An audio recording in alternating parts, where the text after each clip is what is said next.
Hello everyone, I'm Shannon Slatton in Robbinsdale. Every day our news team is out in your community doing stories that matter to you. Here's a look at a few of the stories making the headlines today. The city of Robbinsdale is considering putting a moratorium on the city's crime-free housing ordinance. The issue would greatly impact people who live in rental properties. The crime-free ordinance allows cities like Robbinsdale the ability to issue penalties to landlords or revoke rental licenses if there's repeated criminal activities occurring at or around their rental property. Landlords can also evict tenants under this policy. The moratorium ordinance that had first reading last night is considering putting a temporary halt on the crime-free lease addendum requirements from the city in rental properties. In the moratorium, the city is proposing a moratorium for up to a year of no enforcement of the crime-free lease addendums by the city.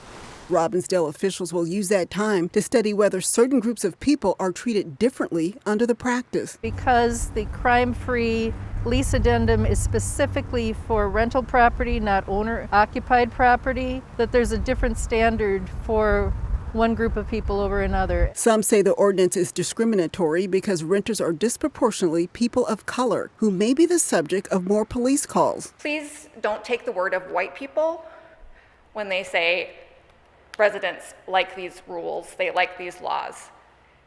I would take the word of residents who are living in that rental housing. Is this really a discriminatory? I mean, every resident is treated the same.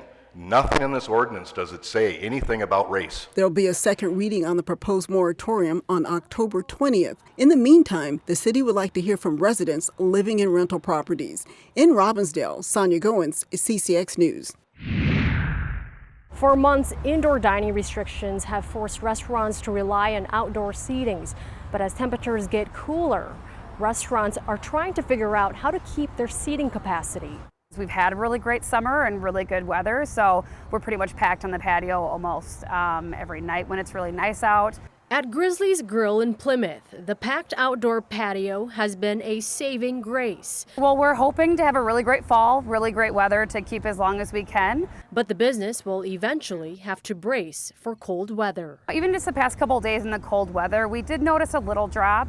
Bailey Duke, the general manager at Grizzly's, says they have fire pits to keep the outdoor area warm. The restaurant looked at investing in heat lamps, but realized they weren't putting out enough heat. Otherwise, we're mostly just going to focus on doing really good with takeout orders. That's about 40 to 50% of our sales right now, food sales.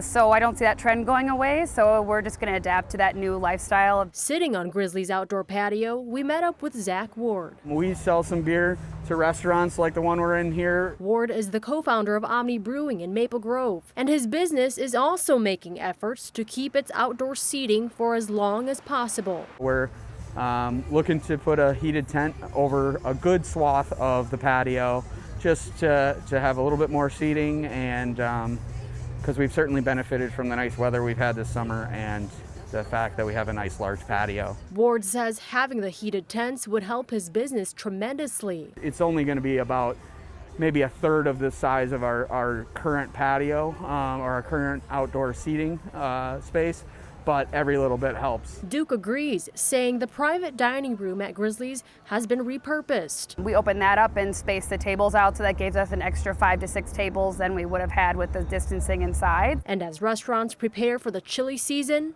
any little bit of optimism helps. We will survive COVID. I have confidence in that. In Plymouth, Pafua Yang, CCX News. We are one of the largest in Minnesota here in the metro area for what we do. Recognition is a quality that everyone appreciates, whether it be for a job well done or years of dedication to an organization.